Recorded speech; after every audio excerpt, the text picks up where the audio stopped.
도둑은 한국을 비롯해서 전 세계 어디에나 존재할 텐데요.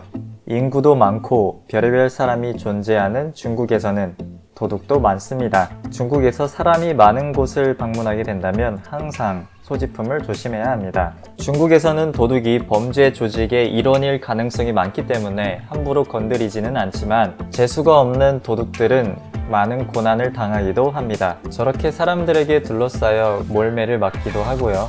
도둑질을 하다 경찰에게 잡힌 한 커플은 저렇게 나무에 묶이기도 합니다. 도둑 중에서 가장 흔하게 일상생활에서 볼 수 있는 게 좀도둑인데요. 우리나라에서도 편의점 하시는 사장님들이 가장 골치 아픈 게 아마 좀도둑일 겁니다. 그런데 이런 골치 아픈 좀도둑을 역관광시키는 마트가 중국에 있어 화제가 되고 있는데요. 과연 이 마트가 어떻게 좀도둑을 역관광시키는지 알아보도록 하겠습니다. 중국의 모든 것에 대한 수다, 차톡!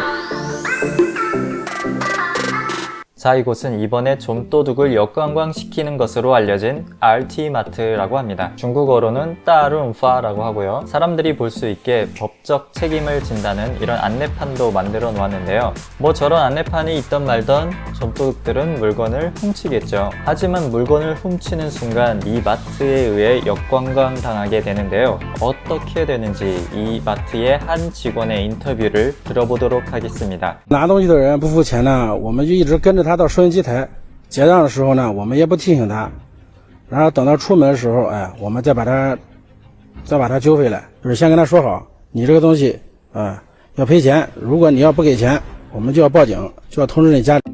저렇게 딱 걸린 좀도둑들은 대형마트의 소위 말하는 진실의 방으로 끌려가게 됩니다. 사실 이 좀도둑이라는 게 심한 범죄자가 아니라 주변에서 흔히 볼 수 있는 평범한 형, 누나, 동생, 친구들이죠. 저렇게 유모차를 끌고 온 어머니도 계시고 머리가 저렇게 훤히 벗겨진 아저씨도 계십니다.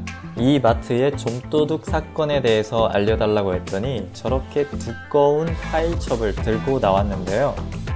안의 내용을 조금 더 자세히 살펴볼게요. 이 마트에서는 하루 평균 2~3명씩은 잡아내고 있는데요. 일주일 동안 한국 돈으로 약 115만원을 벌금으로 받아냈습니다. 이거 벌금 장사 쏠쏠한데요. 좀도둑질을 하다 걸린 사람들은 이렇게 사유서를 쓰게 됩니다. 자신들이 한 나쁜 짓을 주변 사람들한테 알려지지 않게 하기 위해서 경찰에게 신고하지 말아주세요. 가족들에게 알리지 말아주세요. 라는 문구와 함께 배상금을 같이 적어 넣습니다. 중국은 체면을 중시하는 문화가 있기 때문에 배상금이 세더라도 체면을 위해 순순히 받아들인다고 합니다. 이렇게 좀도둑을 잡아내는 기사까지 방영됐으니 이 마트는 더 이상 좀도둑에게 시달리지 않아도 되겠네요. 아니면 오히려 배상금이라는 쏠쏠한 수익이 없어지게 될런지도 모르겠습니다.